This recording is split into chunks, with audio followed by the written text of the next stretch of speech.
Welcome everyone to Restoration on this online Shabbat. So glad you could join us as we continue our series on wisdom. Our community is supported by tithes and offerings. Those who are regular attenders and members of our community give on the Restoration app or shalomseattle.com.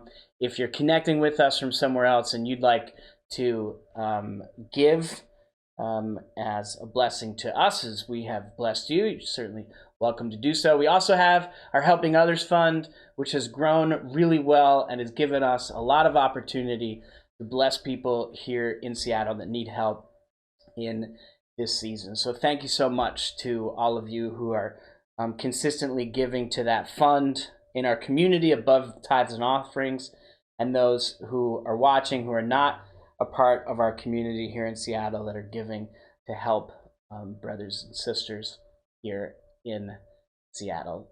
Today, we're continuing our series on wisdom with a message called Speaking Your Mom and the Tongue. And it's part 4 of a series on wisdom. The first message, we talked about the word chachma, which is not just intellectual wisdom, but creative wisdom, that God created with wisdom as one of his attributes, that he created the world, the universe, with wisdom and has made wisdom available to everyone.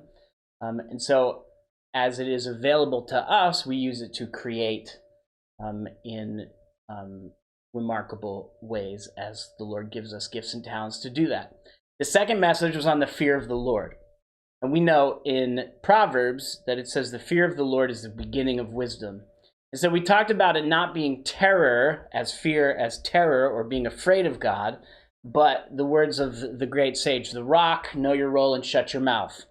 That there's the fear of the Lord is knowing who he is and knowing who you are and recognizing you're not really in control.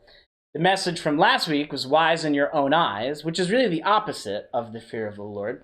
And it's the understanding that there are so many things that we try to control that are really beyond our capacity to control. And when we do that, it's called having wisdom or being wise in your own eyes, which is the opposite of the fear of the Lord. And I encouraged you last week to give yourself some grace in the season that you're in and the time that this world is in and all the chaos and the things that are happening. We all need to give grace to ourselves and grace to others because we're all doing the best we can with what we have and because God so freely gives us grace. And when we're able to recognize grace, we are able to keep ourselves from being wise in our own eyes and fearing the Lord. So today, as this exercise, as we continue to study wisdom, we have to talk about our tongues. Because our tongues is where our speech comes from. And there's so much in the Torah and Proverbs and the New Testament that speak about this very small part of our body, which has the ability to do so much good and so much damage. And speech itself is super important. The way that we speak and the things that we say. And I was thinking about back when I was a kid, and okay, let's be honest, recently, one of my favorite things is Yo Mama jokes. So I wanted to tell you a few, because we're talking about speech and your mom, and speaking your mom and and the tongue. So some mama jokes. So your mama is so fat that when she got on the scale said back to her, "I need your weight, not your phone number." Or how about this one? Your mama is so fat. I don't know why they're all fat, but your mama is so fat. I took a picture of her last Hanukkah and it's still printing. Your mom is so fat that when she went to the beach, a whale swam up and sang, "We are family." I bet you've never heard a sermon start this way. I've never heard a sermon start this way either. Okay, one more. Your mom is so fat and old. When God said, "Let there be light," he asked your mom to move out of the way. Your mama jokes. And it's funny, right? The jokes that we tell and the things that we say and the way that we speak to each other, we somehow, even when they're funny and even when they're intended to be jokes, there's still this like pain that happens in the way that we speak when we're speaking in ways that are hurtful. You know the saying, we all know the saying from when we were kids, sticks and stones may break my bones, but words will never hurt me. The problem is it's not true. Words always hurt. One John Acuff, the author, calls it critics' math. And critics' math, in his language, is there are 1,000 compliments plus one criticism equals one criticism. It doesn't matter how many people tell you you're good at something. The one person who tells you you're not, in the age of 5-star ratings of everything, there are ratings of our synagogue on Google. There are ratings of restaurants. There are ratings. People give ratings to things, and within those ratings, they leave their opinion, because in the world that we live in, with the internet and social media, everybody's opinion is readily available, and we say whatever we want. And the truth is, we are often not careful. We are not careful with how we speak. We are not careful with the words that we write. And we are not careful with the things that we post. And there's this old Hebrew term that the rabbis write often about, which comes out of Psalm 34, called Lashon Hara. Lashon Hara in Hebrew simply means evil speech. It comes from Psalm 34. In verse 12, it says, "Come, children, listen to me, and I will teach you to fear the Lord," which we talked about the last few weeks. Who is the one who delights in life and loves to see good days? Like, who doesn't? The psalmist is saying, who doesn't want to delight in life and love to see good days? Everybody. Well, verse 14 tells you how. "Keep your tongue from evil and your lips from speaking treachery. Depart from evil and do good. Seek shalom, seek peace, and pursue it." So in the mind of the psalmist, the way that somebody is going to delight in life and see good days ahead of them is to keep their tongue from evil. And if they keep their tongue from evil, then that equals a person who seeks shalom. A person who is interested in peace, their own peace and the peace of their family and the peace at work and peace in relationships and peace in the world, or what the people always, contestants of beauty contests always say. And somebody says, "What is your greatest hope?" "I just want world peace." Right? Like, it's a thing that we all say we want. And the psalmist is saying, well, there's a simple way to be a person who pursues peace. A person who pursues peace keeps their tongue from evil. It's in the encyclopedia of the Jewish religion. On the entry for slander, it says this: "Every kind of trafficking in evil reports or rumors, whether true or not, by carrying them from one person to another or by relating unpleasant or harmful facts about another, is forbidden." I mean, let's just pause for a second, and it's there on the screen too. Every kind of trafficking in evil report or rumors, whether true or not, by carrying them out from one person to another or by relating unpleasant or harmful facts about one another, is forbidden. I mean, you do realize that this eliminates the majority of Facebook. Like, the majority of all posts for everything in social media. Every kind of trafficking in evil reports or rumors. The Talmud says it this way: the sin of Lashon Hara, the evil speech, the sin of evil speech is weighed equally with the sins of idolatry, sexual immorality, and murder. The rabbis understood it as being equal. That Lashon Hara, evil speech, is equal to idolatry, the worship of other gods, sexual immorality, all kinds of sexual sin, and murder. They even go as far as to talk about the dust of Lashon Hara. And the dust of Lashon Hara is like the dust that's left over when Lashon Hara even happens. That we should even do well to avoid the dust of Lashon Hara. So let's just go quickly through what Lashon Hara is. And gossip and slander are forms of Lashon Hara. But speech that is considered to be lashon hara, evil speech, is usually something negative about a person or a party. It is not seriously intended to correct or improve a negative situation, and it's true. This is interesting. The idea of evil speech is, one, the information is true, but two, it has no use for correction or for improving a negative situation. It's just information about a person or a party or a group. And you find evil speech in that sense, true statements that the only reason why they're being said is to harm, not to heal, can be used really anywhere. They can happen in face-to-face conversations. They can happen in a letter, on the phone, in an email, in your body language, on Facebook, on Instagram, on Twitter, in text messages. Like, we can do this all the time, and we do it all the time. Oh man, did you hear what happened to that person? My favorite is when people say, look, I'm not trying to gossip, but of course, what they say after that is gossip. Interesting that we even know it's gossip, and we're saying, I'm not trying to, but I'm gonna anyway. And this is what's interesting. In Hebrew, the word for slander actually means spreading a bad name. In other words, it's taking somebody's name and making their name bad. That's what slander is. Slander usually consists of lies.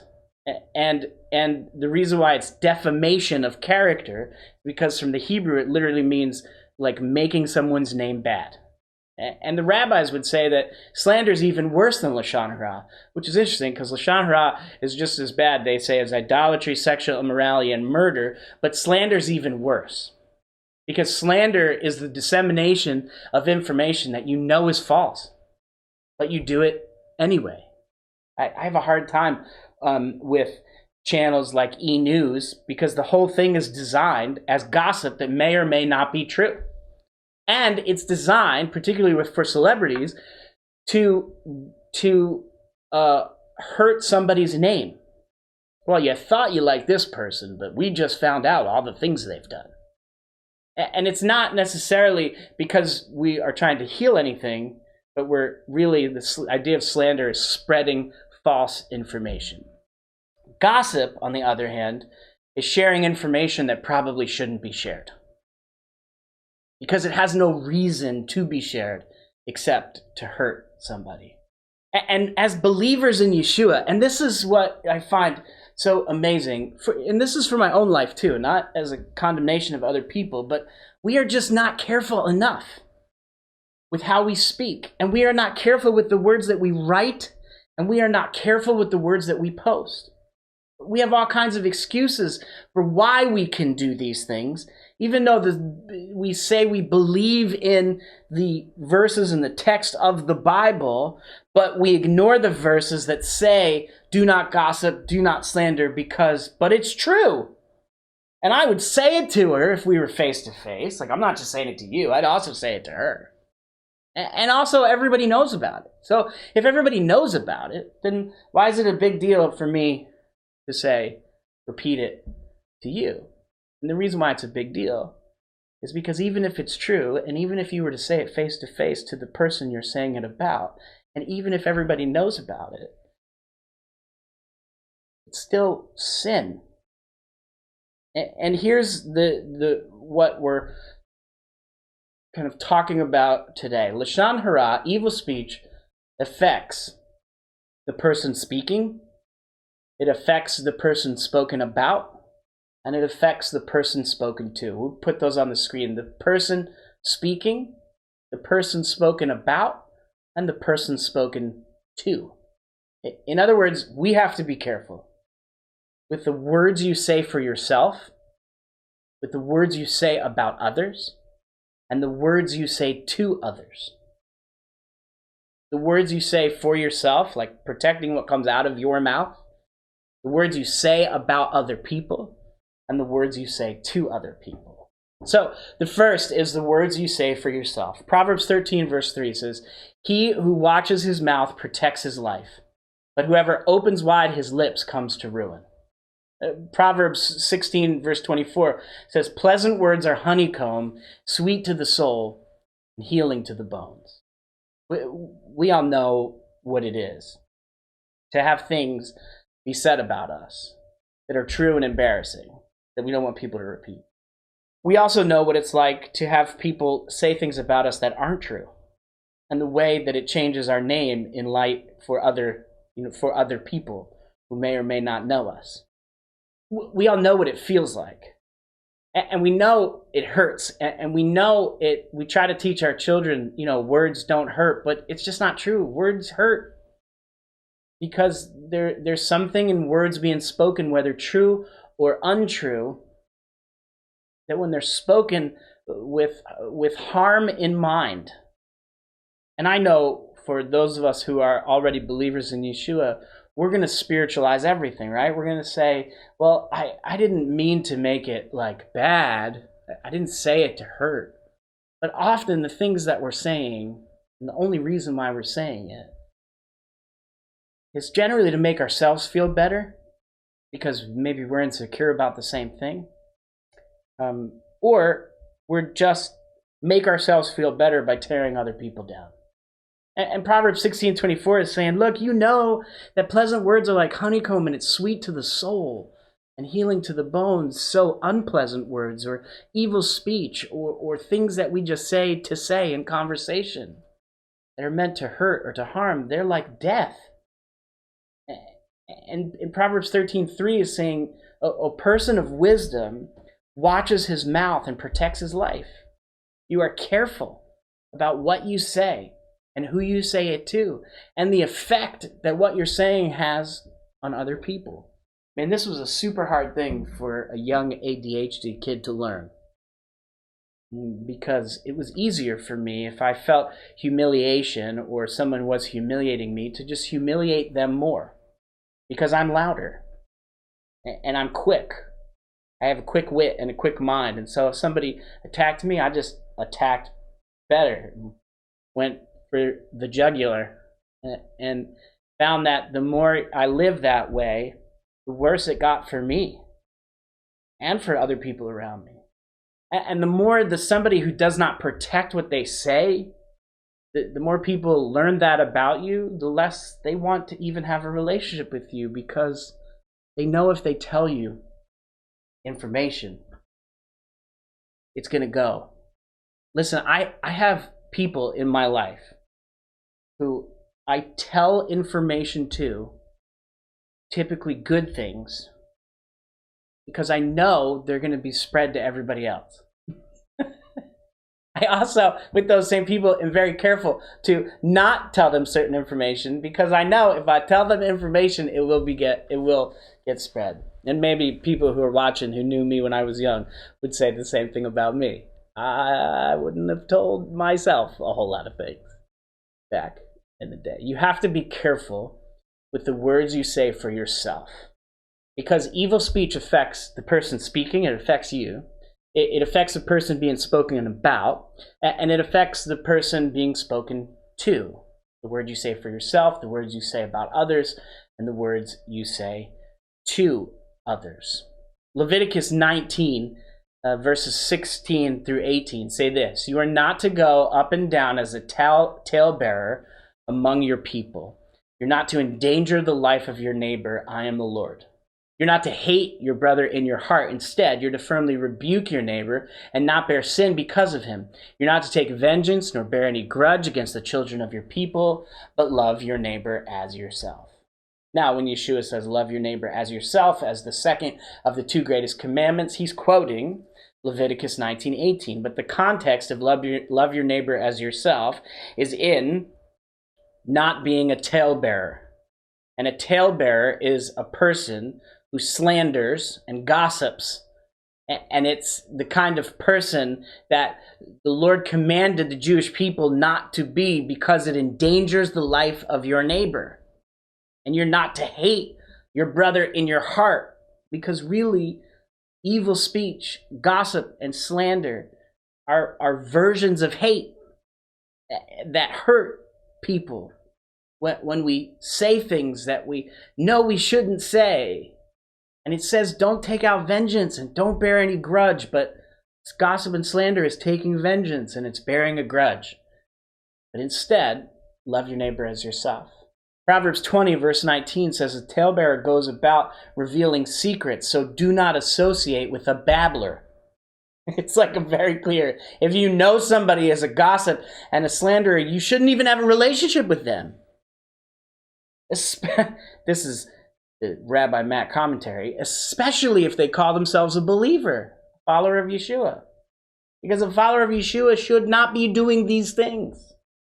You should not. I can't tell you how many people come to me and say, well, I told so-and-so I didn't like the sermon you preached. So I talked to 4 other people about it. And I came to the conclusion that all 5 of us didn't like it. And I just want you to know that there's some people who didn't like the message.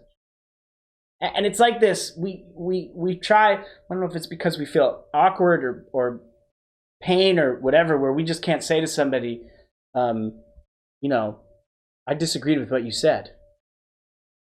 Instead, we find allies who also disagree so that we can come and say, well,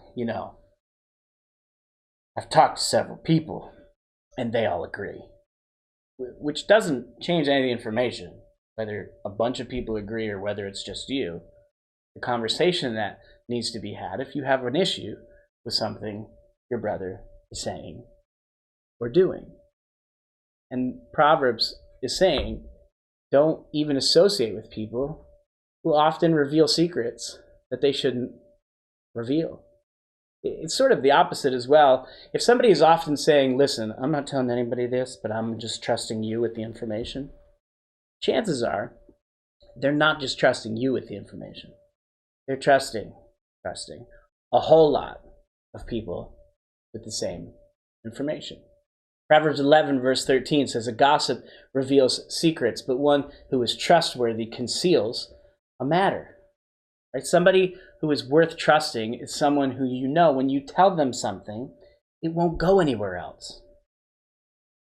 Now, there are things that should go somewhere else. If somebody is hurting somebody else, if somebody is engaging in some form of abuse of another person, another image of God, and that's not something we keep to ourselves. That's something we have an obligation to make sure that people know and understand, not because it's gossip and slander, but because we have to protect people who are actually being hurt. But when it comes to a lot of other things, a person who is a gossip is the one who just reveals all secrets. Like, I'm trying to work this thing out, and I just wanted to share it with you so that you could also help me work this out for my own healing. And that same person tells 5 other people the thing that you told them. You really shouldn't even associate with that person.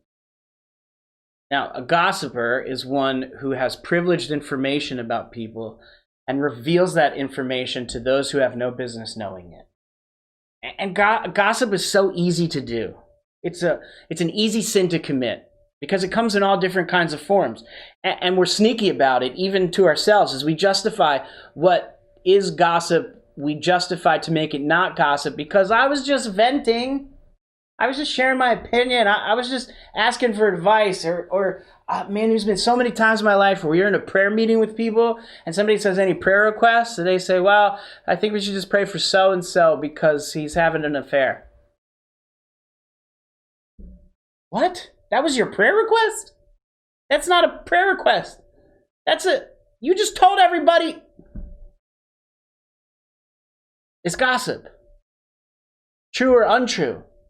Evil speech is typically true, which is used to hurt people. Slander is usually not true, which is also used to hurt people. Gossip it's none of your business. Stop telling everybody everybody's business. Now, it does make sense that if you see your neighbor sinning and you find out about sin, that you tell the right people, that you tell a rabbi or a pastor or people that are actually going to try to help that person come out of the thing that they're doing, right? It shouldn't stay a secret. But we're not careful enough in the way that we share those things and we justify the sharing of them by, I wasn't spreading a rumor. I was just asking for prayer for that person who was sinning. Oh. I realize with the advent of technology and all the things that are on social media, and that conspiracy theories are a form of gossip. I don't know why all these things are happening, but I read an article the other day that said the reason why they're happening is because of this totally different thing. There's like maskers and anti-maskers. There's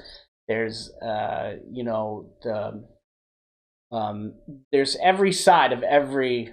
There's the vaccinators and the anti-vaccinators, and every side people have conspiracies about the other side, but the conspiracies are just forms of evil speech, because it's like, well, think about politics.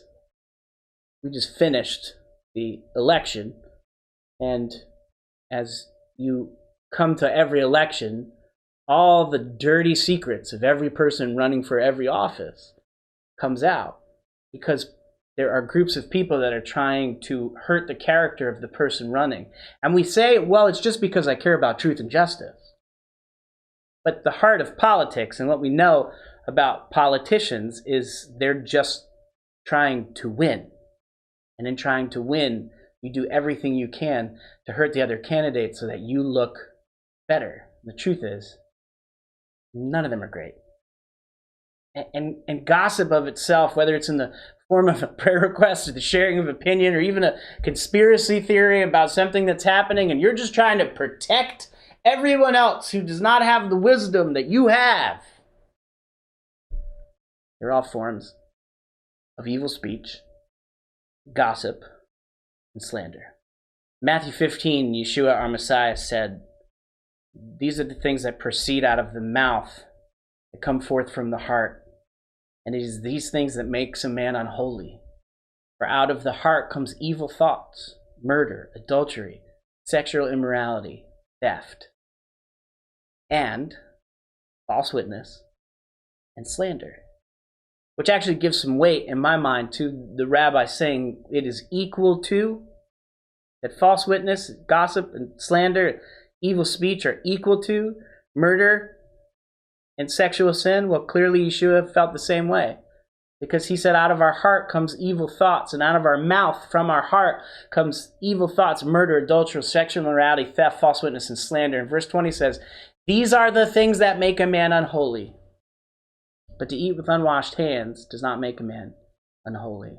There's a whole conversation they were having about Jewish practice and Jewish tradition and Jewish law. He's saying, look, you could wash your hands. I mean, we know from coronavirus, particularly, that washing your hands is pretty important. But it's not a commandment from God. But to not bear false witness and to not slander is.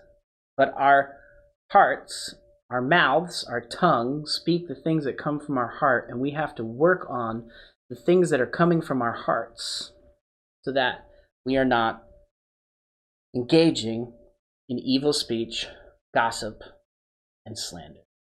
And I have such a hard time, and I've done this, and I'm sure to do it again, because we are all sinners who fall short of the glory of God.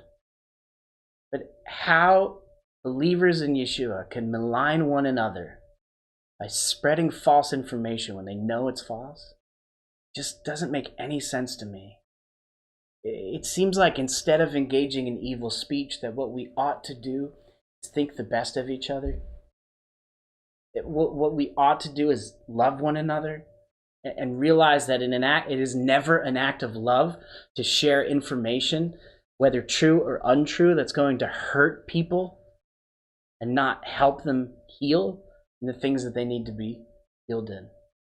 Titus chapter 3, one of Paul's letters to one of his sons in the faith, verse 1 says, Paul says to Titus, "Remind the people to be submitted to rulers and authorities, to be obedient and to be ready for every good deed." Watch verse 2. "To slander no one, without fighting, gentle, showing every courtesy to all people. For we also once were foolish, disobedient, deluded, enslaved to various desires and pleasures, spending our lives in malice and envy, hateful and hating one another. So here Paul is comparing for Timothy that a person who slanders and fights and is not gentle and is not courteous to all people is like foolish, disobedient, deluded, enslaved to various desires and pleasures. And we used to spend our lives in malice and envy and hate and hating one another, but now we don't do those things anymore. Gosh, I can't tell you how many times people say to me, yeah, but have you heard Joel Osteen preach? Like, he just smiles all the time.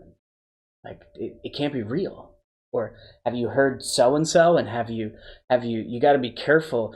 I remember one of the years ago, the big gossip and slander against Pastor Rick Warren in California was that he created a new religion called Chrislam, which is the combination of Christianity and Islam, because he participated in conversations between Christian pastors and Muslim imams to try to build peace between people.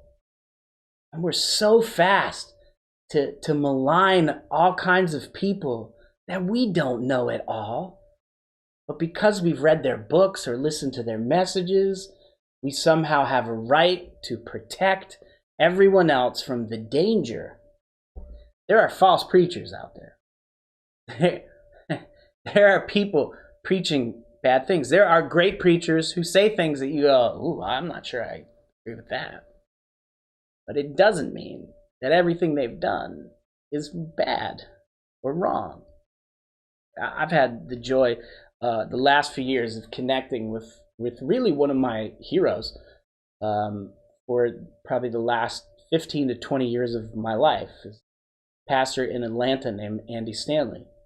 And I had the opportunity to have lunch with him, and in having lunch with him, we've started a friendship and back and forth and all kinds of theology and discussion, mostly in text messaging.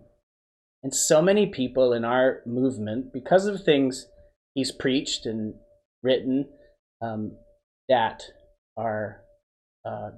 many Messianic Jews would disagree with, they treat him like he is the Antichrist. They treat him like he is against everything.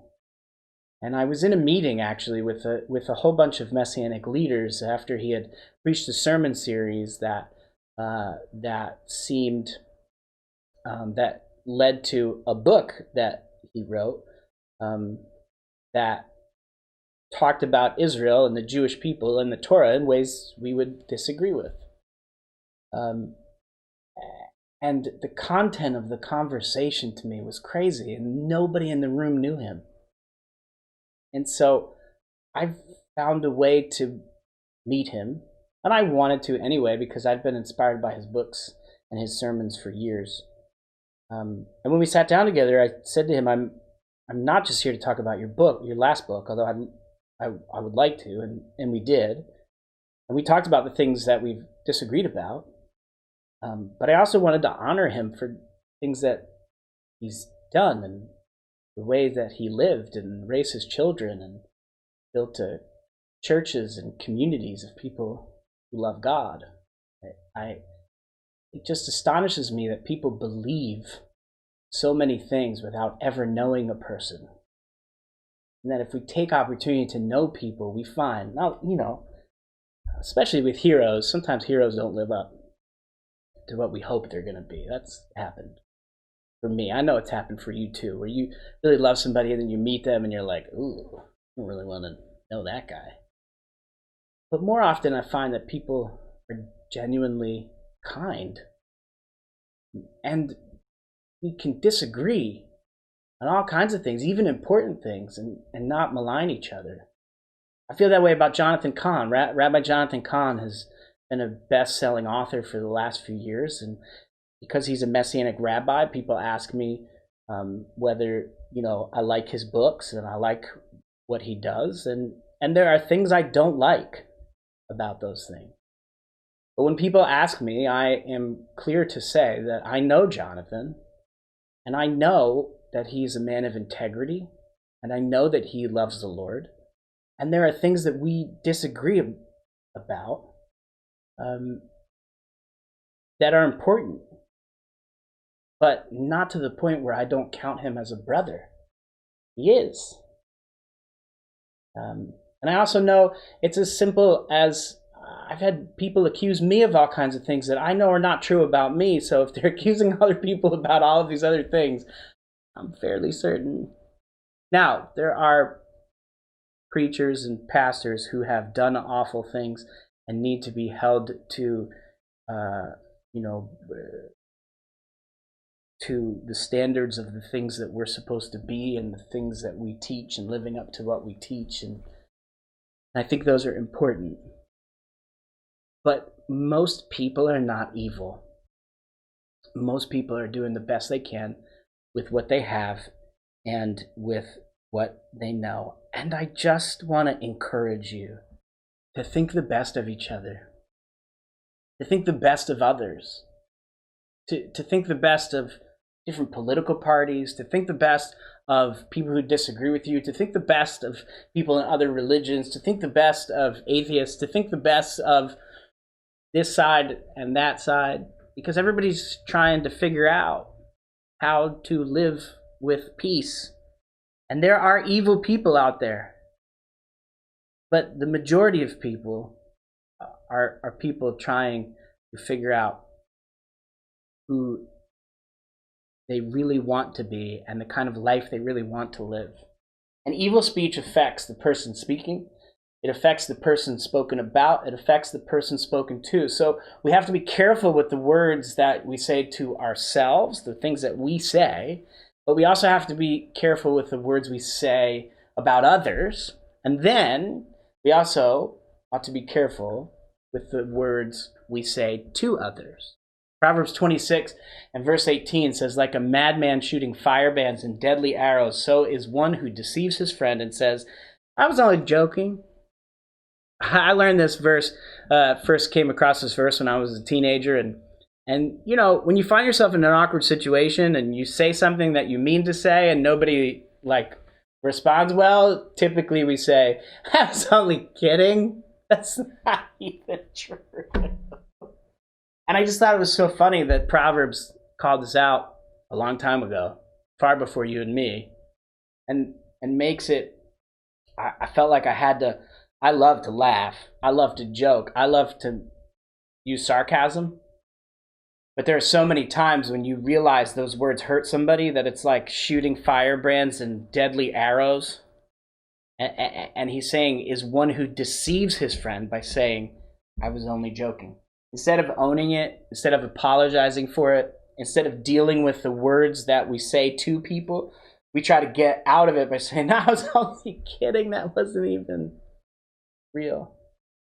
But saying you're joking when you're not actually joking and you were being truthful about what you said is like shooting somebody with an arrow, particularly a friend, somebody you call a friend. Proverbs 17 verse 4 says, an evildoer listens to wicked lips, and a liar listens to a malicious tongue. Now, this is where we have to be careful with the words we say to others, because often we're repeating things that we've heard from other people. But the writer of Proverbs is saying it's an evil person who listens to wicked lips in the first place, and a liar who listens to a malicious tongue, and then repeats the things that they're hearing and reading and saying. Well, I heard that I heard from another thing I read. I find it so interesting when I say to somebody, well, I love to read books of people I disagree with, because otherwise, how do you even learn if you're only reading and listening to the things you agree with? Like, you have to listen and read the other side. If you don't listen and read the other side, you can't even interact. People will say, well, I don't read his books because, and they give but I say, well, then how do you even know that you don't like the book? Oh, because I read 4 other articles that told me I shouldn't read it.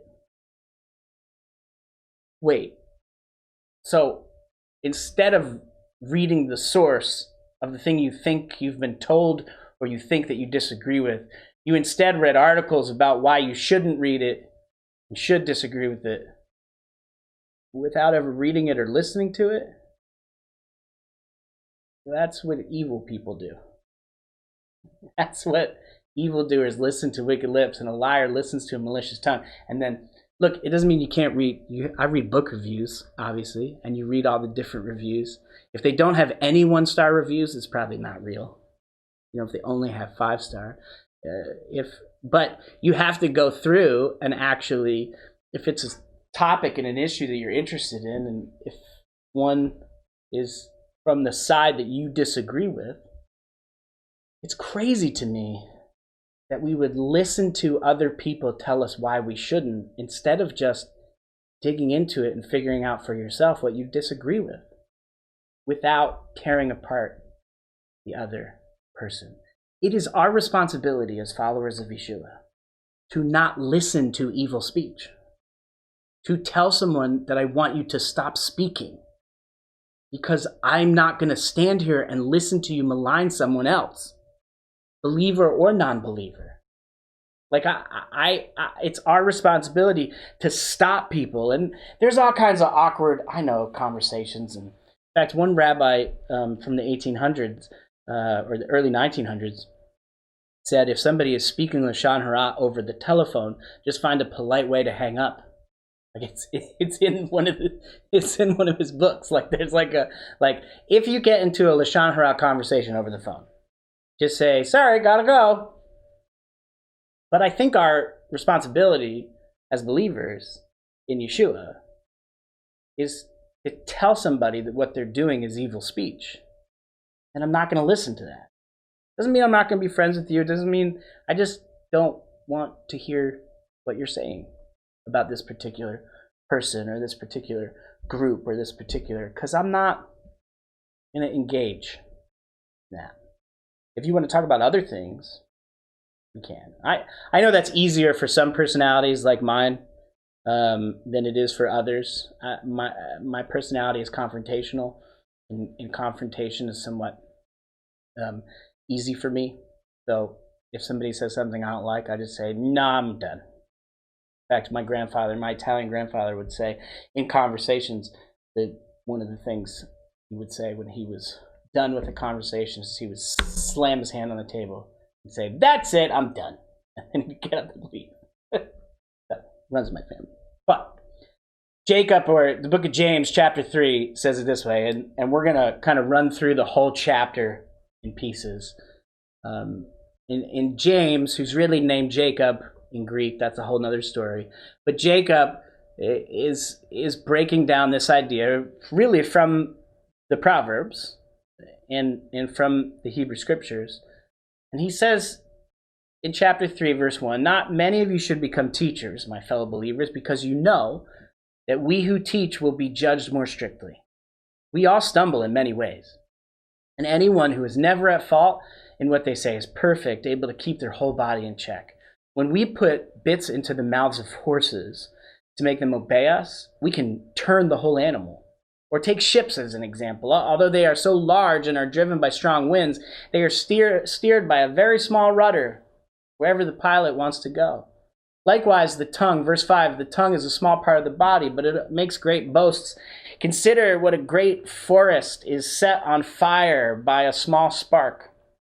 The tongue also is a fire and a world of evil among the body parts. It corrupts the whole body and sets the whole course of one's life on fire, and itself set on fire by hell. All kinds of animals, birds, reptiles, and sea creatures, they've all been tamed and have been tamed by mankind, but no human being can tame the tongue. It is a restless evil full of deadly poison. Man, those are some loaded verses. He just compared it. He compared the tongue to the bridle that steers a horse, or the rudder that steers a ship. And even on the biggest boats, the rudder is so much smaller in comparison, and it's what turns the whole vessel. And like a a small spark can light a fire through a whole forest. So the tongue is something that we have to manage ourselves. We have to manage who that evil speech affects the person speaking, that it affects the person spoken about, that it affects the person being spoken to. We have to be careful with how we speak, and we have to be careful with the words that we write, and we have to be careful with the words that we post, because we get stuck because of this small little part of our bodies that steers the whole rest of us and everything that we do. He continues in verse 9, and he says, with the tongue we praise the Lord and Father, and with it we curse human beings who have been made in God's likeness. Out of the same mouth come praise and cursing. And my brothers and sisters, this should not be. Can both fresh water and salt water flow from the same spring? My brothers and sisters, can a fig tree bear olives or a grapevine bear figs? Neither can a salt spring produce fresh water. One of the coolest things in Seattle, we really only have like 3 tourist attractions here. Space Needle, Pike's Place Market, and the Ballard Locks. The Ballard Locks is this thing from the early 1900s. They developed this system, built a canal, and developed a system between saltwater, the Puget Sound, and freshwater, Lake Union and Lake Washington. And the problem they discovered is because of the wildlife and because of the things around, you can't mix saltwater and freshwater, because you don't want the freshwater to become saltwater. And so they built these Ballard Locks, which is this system of water leveling so that the fresh water of Lake Washington and Lake Union doesn't become saltwater in connection to the Puget Sound. But they built this canal where boats could go between saltwater and freshwater, and it lifts and moves these locks so that the two different waters don't combine, and there's not the mixing of the seawater from the Puget Sound with the fresh water of the lakes. But we still want to be able to move between the lakes, the freshwater, to the saltwater. It's part of the whole economy of Seattle, that the boats come through from the saltwater into freshwater. There's all kinds of things that these Ballard Locks do, and it was this whole system to keep separate saltwater and freshwater, which all the way back to the 1st century, they understood as if you combine them, salt springs cannot produce fresh water. Figs cannot have olives grow on them. Grapes cannot bear figs. But somehow, out of our mouths, come praises for God and awful things about people. And Jacob, the brother of Yeshua, just simply says, brothers and sisters, this should not be. Listen, I know this is going to be one of the least watched sermons that I ever preach, because everybody thinks they're good on this issue. Everybody thinks, I know gossip is an issue. It's just not an issue for me. And you're deceived and deluded if you think it doesn't affect you. Jacob continues in verse 13, and he says this, who is wise and understanding among you? Let him show it by their good life, by deeds done in humility that come from wisdom. We've been talking about for these last few weeks. Verse 14, but if you harbor bitter envy and selfish ambition in your hearts, do not boast about it or deny the truth, because such wisdom does not come from heaven, but is earthly, unspiritual, and demonic. For where you have envy and selfish ambition, there you find disorder and every evil practice. But the wisdom that comes from heaven is first of all pure, then peace-loving, then considerate, submissive, full of mercy and good fruit, impartial and sincere. Verse 18, peacemakers who sow in peace reap a harvest of righteousness.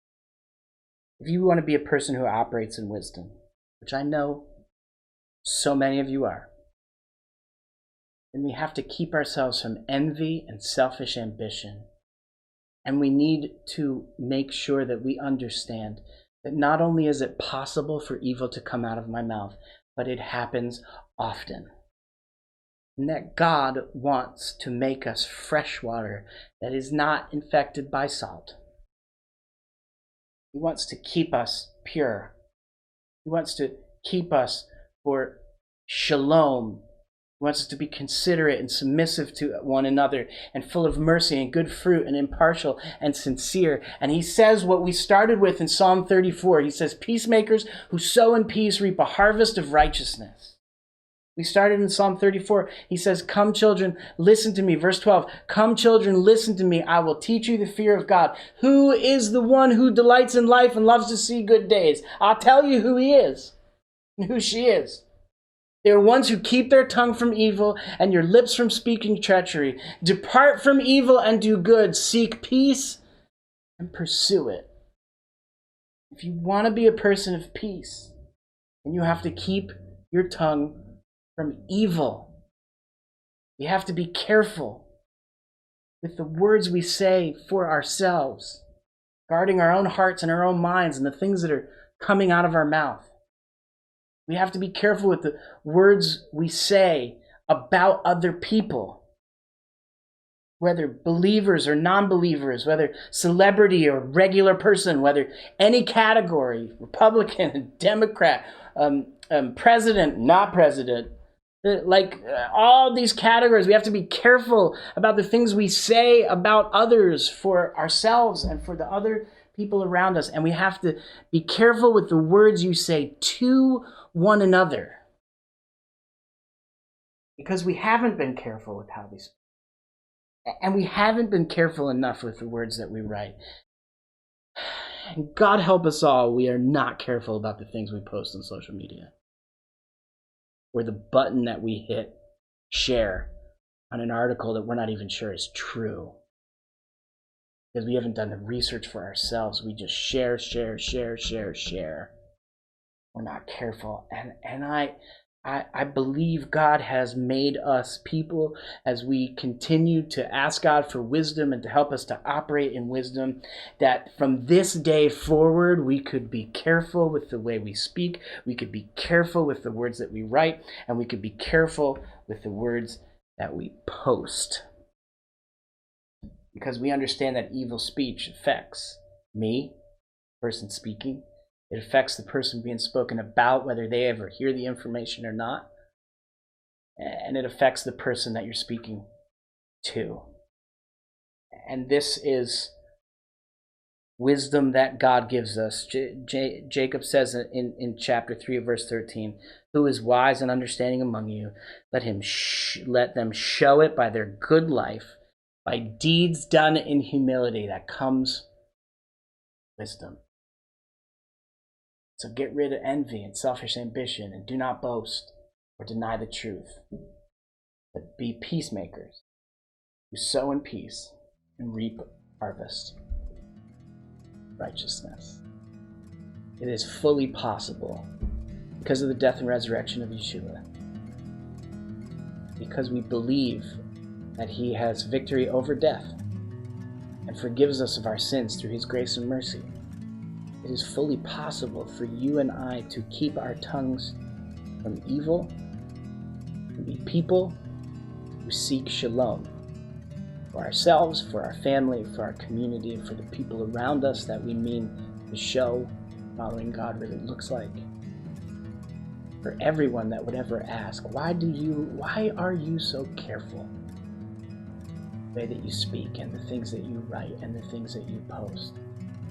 And our answer is, because I know the capacity that I have for this very small instrument to do awful things. And I want to be a person of peace, grace, and mercy. Let me pray for you. Lord God, we thank you for who you are and who you've called us to be as your people. And I pray, Lord, for those who struggle with gossip and slander, which is all of us. Lord, would you help us to be people of peace? Would you help us keep ourselves from evil speech. Would you help us to consider how it affects us and the people that we love and even people we don't even know? Would you help us be people of mercy and kindness and grace and faithfulness, and help us to operate in all of those things instead of what we are naturally inclined to do? Would you help us be careful with how we speak, and careful with the words that we write, and careful with the words that we post, so that we can be people who seek shalom. Pray these things in Yeshua's name. I love you so much, and I'm happy that you would go on this journey through wisdom with me. Next week we're gonna finish this series in Ecclesiastes, why everything is, well, the word is meaningless or vapor, but really it doesn't mean meaningless. It means we don't know the meaning of things, and I want to help us understand what the meaning of life and the meaning of wisdom really is. We're going to finish that out together next week. I love you. So glad to see you, even though we're not seeing each other face to face. And I look forward to being with you again.